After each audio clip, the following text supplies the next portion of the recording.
Assalamualaikum warahmatullahi wabarakatuh. Alhamdulillahi rabbil alamin. Assalatu wassalamu ala asyrafil anbiya'i wal mursalin. Sayyidina wa maulana Muhammadin wa ala alihi wa sahbihi ajma'in, amma ba'd. Asyhadu an la ilaha illallah wa asyhadu anna Muhammadar Rasulullah. Alhamdulillah, segala puji bagi Allah, Tuhan kita semua, dan tiada pujian kecuali hanya milik Dia. Milik Allah satu-satunya Tuhan yang hak, yang berhak kita sembah hanyalah Allah, tidak ada yang lain. Salawat serta salam semoga tetap tercurahkan kepada baginda Nabi besar Muhammad sallallahu alaihi wasallam yang telah membawa kita dari alam dekadensi moral menuju alam yang terang benderang, yakni iman dan Islam. Berjumpa bersama saya kembali di Filsafat Channel, yaitu channel yang membahas tentang masalah filsafat dan masalah pemikiran filsafat yang berkembang hari ini atau pemikiran yang berkembang hari ini. Kali ini saya akan membahas tentang Dajjal ya. Karena hari ini banyak orang yang membahas tentang masalah Dajjal dan sebagainya, tetapi kemudian dia tidak paham siapa Dajjal itu sendiri gitu, atau bagaimana bentuknya. Mungkin saya akan membahas tentang Dajjal dari perspektif yang berbeda dari apa yang orang lain sampaikan sebelumnya. Sedangkan ciri-ciri Dajjal itu sendiri, yang pertama adalah memiliki mata buta yang kita kenal, atau mata kanannya buta, sedangkan mata kirinya bisa melihat. Hal ini tidak bisa dimaknai secara literal atau secara tekstual saja. Hal ini perlu kita adanya satu pemahaman yang komprehensif tentang hidup ini sendiri. Yang disebut dengan mata satu, mata kanan itu sebagaimana disampaikan oleh salah satu dosen saya ketika kuliah, itu dikatakan bahwa mata satu itu adalah mata hati. Mata kiri yang ini, dua ini adalah mata kiri bagi dosen saya tersebut. Kenapa? Karena ini hanya bisa digunakan untuk melihat hal-hal yang sifatnya zahir saja. Sedangkan hati itu adalah mata yang fungsinya adalah untuk melihat hal-hal yang sifatnya batiniah. Di situ hati itu mampu melihat tentang hakikat kebenaran, hakikat alam dan sebagainya, mampu memahami hakikat Tuhan itu sendiri.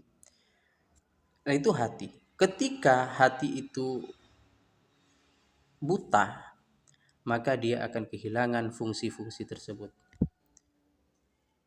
Dia akan menolak tentang kebenaran, dia akan menolak tentang hakikat keberadaan Tuhan itu sendiri. Kenapa? Karena mata kanan itu buta. Mata kanan itu bisa bermakna adalah hati.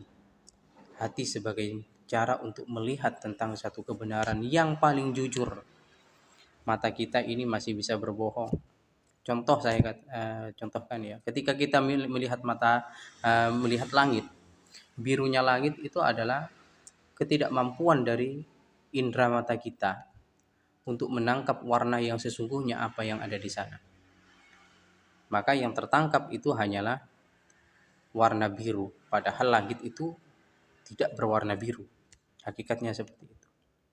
Tetapi mata hati itu akan lebih jujur, lebih jernih dalam melihat segala sesuatu. Yang kedua, memiliki rambut yang keriting, panjang dan keriting. Rambut itu identik dengan mahkota. Banyak orang mengatakan mahkota perempuan itu adalah rambutnya, kan seperti itu. Maka rambut itu adalah mahkota. Mahkota itu identik dengan raja. Raja itu identik dengan penguasa. Maka yang dimaksud dengan rambut keriting itu adalah kekuasaan seseorang yang panjang, yang adidaya menguasai sesuatu atau dia berkuasa tentang sesuatu, tetapi dia kemudian tidak jujur, tidak lurus dalam menegakkan kebenaran. Dia berbuat zalim kepada rakyatnya, kepada bawahannya, berbuat seenaknya, seenak perutnya. Itu hakikat dari rambut keriting. Ini dalam perspektif yang berbeda. Saya tidak menyalahkan ketika orang menggambarkan Dajjal secara fisik ya, karena ini adalah tafsiran terhadap pemahaman. Yang kedua, yang ketiga, yaitu menguasai bumi selama 40 hari. Menguasai bumi selama 40 hari itu dalam hitungan hari, bisa saja itu 1 bulan per 1 harinya, bisa juga itu 10 tahun, bisa juga 100 tahun. Ini adalah masa yang panjang, 40 hari itu. Jika misalkan rata-rata 40 hari dalam 1 harinya itu 100 tahun, maka berapa ratus tahun Dajjal itu akan menguasai bumi. Nah, seperti itu. Artinya Dajjal ini sudah ada hari ini. Misalkan dengan maksiat, tempat-tempat maksiat, minum-minuman keras, judi dan sebagainya, prostitusi, itu kan sudah ada hari ini. Itu kekuasaan Dajjal itu yang sudah bertahan puluhan ratusan tahun sesungguhnya itu. Yang keempat adalah memiliki kecepatan seperti angin yang disertai petir. Saya memiliki pandangan seperti ini tentang ketika Dajjal itu memiliki kecepatan. Jangan kita anggap ada di sini, ada di situ. Jangan hanya menganggap seperti itu. Saya coba dari perspektif yang berbeda. Yang dimaksud memiliki kecepatan, dia mampu mempengaruhi orang, mampu menyebarkan pahamnya, mampu menyebarkan untuk merusak akidah orang. Itu hanya dalam satu klik, satu ketikan, satu upload, yaitu ada di teknologi. YouTube, kalau orang misalkan menyebarkan paham tentang misalkan untuk merusak akidah orang Islam, akidah umat Islam, kita itu sudah tidak perlu kemana-mana, cukup di depan seperti ini, kemudian bisa merasakan sesuatu yang kita sampaikan kepada orang lain, hanya dalam 1 detik saja itu bisa ribuan bahkan jutaan orang yang menonton. Nah, ini yang dimaksud dengan apa yang dikatakan sebagai memiliki kecepatan seperti angin, seperti hujan yang disertai petir dan sebagainya. Bahwa kekuatan media sosial untuk menyebarkan paham-paham radikal, misalkan untuk memfitnah Islam, menjauhkan Islam dari akidah, itu sendiri kemudian menjadi sangat cepat. Contoh misalkan ketika ada orang yang mengatakan sembahlah batu, sembahlah kayu, asalkan ingat kepada Allah. Itu bukan di tempat saya, tapi di tempat orang itu. Dia upload ke YouTube, kemudian disebar sampai ke saya yang jaraknya jauh. Nah, seperti itu. Yang selanjutnya, yang kelima, mampu menurunkan hujan sehingga tanah yang tandus menjadi kering. Saya berpikir begini, yang dimaksud mampu menurunkan hujan itu adalah mereka memiliki satu kekuatan teknologi yang mampu mengubah gurun menjadi hijau. Kita lihat pertanian yang ada di Israel sana, orang-orang Yahudi. Bagaimana dia memusuhi Islam, bagaimana dia sekarang ingin mencoba menghancurkan umat Islam di Palestina dengan berbagai macam propagandanya. Tandus tetapi kemudian mampu menjadi negara dengan teknologi pertanian terbaik di dunia. Gurun hijau. Ya, seperti itu. Saya lebih seperti itu. Mereka lah ahlinya. Mereka lah yang kemudian membuat semua ini menjadi propaganda di dunia ini. Mereka ahlinya untuk propaganda dan sebagainya. Yang keenam, menghidupkan orang mati. Saya lebih berbeda ketika memaknai menghidupkan orang mati di sini. Yang dimaksud dengan menghidupkan orang mati yaitu orang-orang yang awam, orang-orang yang tidak tahu menahu tentang agama, kemudian paham awam kemudian dicekoki dengan paham-paham yang eh, membuat mereka itu terlena. Syariat itu adalah sesuatu yang tinggi levelnya, tetapi apa namanya? Maksud saya, syariat itu adalah sesuatu yang kemudian eh, bisa dikerjakan oleh orang-orang, tetapi tidak semua orang mampu melaksanakan. Kenapa? 5 waktu sholat saja banyak orang yang kemudian lalai. Sehingga ketika ada paham tidak usah sholat dan sebagainya, tidak usah puasa dan sebagainya. Sholat itu tidak harus jungkir balik seperti itu, misalkan tidak harus apa namanya dimulai dari takbiratul ihram sampai sampai selesai misalkan. Bagi orang yang memang hidupnya tidak pernah sholat itu ketika ketemu dengan ajaran seperti itu ya luar biasa bahagianya. Ternyata ada yang lebih enak gitu puasa ya, nggak usah nahan makan dan minum seperti kita ketika bulan Ramadan, cukup misalkan tidak menghayal sesuatu dan sebagainya. Itu adalah cara-cara seperti ini menghidupkan orang mati, artinya orang mati ininya loh, ini pikiran dan agamanya yang mati itu dihidupkan dengan cara dibawa ke pemahaman Dajjal itu sendiri. Kenapa? Karena dikatakan bahwa Dajjal itu, surganya Dajjal itu adalah nerakanya Allah, dan nerakanya Dajjal itu adalah surganya Allah. Bisa seperti itu. Yang ketujuh adalah membawa air dan api. Air dan api di sini itu dimaksudkan api adalah apinya Dajjal ini adalah air yang sesungguhnya sangat menyejukkan. Tapi bagi Dajjal diubah menjadi api. Lalu kemudian yang air yang sebenarnya api diubah menjadi air oleh Dajjal. Lalu inilah yang kemudian fitnah-fitnah yang terjadi di akhir zaman saat ini. Yang kedelapan, tidak bisa masuk Makkah dan Madinah.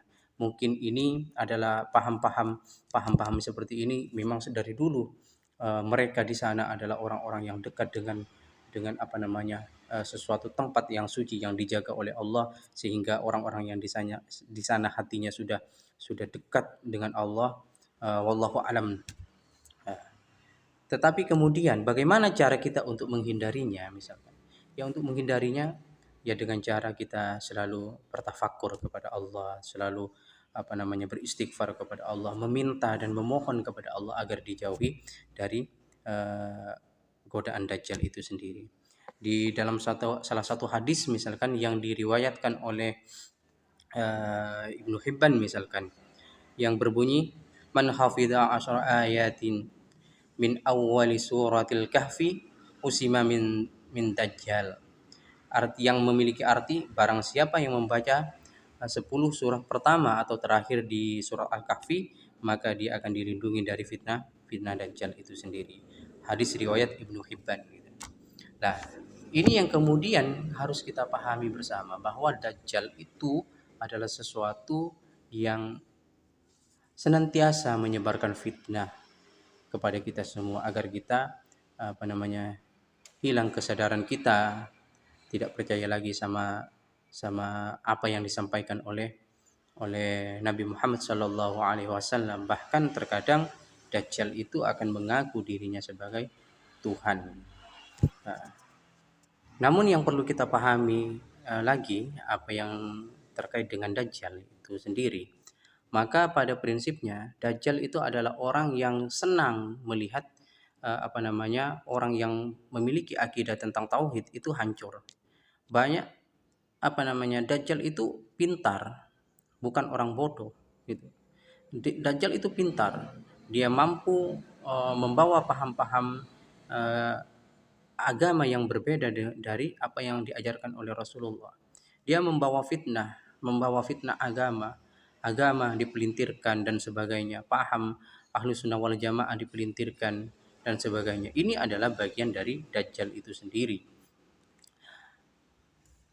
Sesuatu yang lumrah saat ini ketika ada orang atas nama agama dia mencoba untuk menghasut orang atas nama agama, eh, orang itu membunuh orang atas nama agama, orang itu menghujat orang, menyalahkan apa namanya syariatnya orang-orang yang melakukan syariat dengan mengatakan syariat itu adalah tidak penting dan sebagainya. Itu juga adalah salah satu dari permainan Dajjal itu sendiri. Penguasa yang dolim, ahli agama yang menyelewengkan pemahamannya tentang agama, itu bisa dikatakan itu adalah Dajjal. Prostitusi, tempat-tempat prostitusi, judi online dan sebagainya itu adalah bagian dari Dajjal. Maka jangan kita terpaku pada satu konsep tentang Dajjal itu sendiri. Dajjal itu tidak semata-mata itu berbentuk fisik. Ya ada yang mungkin yang berbentuk fisik. Seperti apa namanya orang-orang yang menyebarkan agama yang keliru, mungkin menganggap ajaran Nabi Muhammad itu sudah tidak berlaku lagi. Itu kan bagian dari Dajjal. Nah, kenapa kok banyak pengikutnya? Ya karena yang disuguhkan itu adalah api yang kemudian diubah menjadi air. Sedangkan air itu diubah menjadi api oleh Dajjal itu sendiri. Wajar kalau banyak pengikutnya. Karena surganya Allah diubah menjadi neraka. Sedangkan nerakanya Allah diubah menjadi surga dalam perspektif perspektif Dajjal itu sendiri. Sehingga orang-orang tergiur. Siapa yang tidak tergiur dengan kemewahan? Dunia ini yang sifatnya sementara diubah menjadi seakan-akan akan memiliki dunia ini untuk selamanya, padahal dunia ini adalah panggung sandiwara. Di situ banyak orang-orang yang kemudian menggunakan atau menyalahgunakan kekuasaan hanya untuk kepentingan dunia. Itu tidak sadar bahwa itu sudah bagian dari Dajjal. Dajjal itu adalah tentaranya Azazil. Pintar-pintar terhadap agama, mampu menyembuhkan orang mati, orang sakit, iya, karena Allah berikan kemampuan itu dengan segala kelebihannya.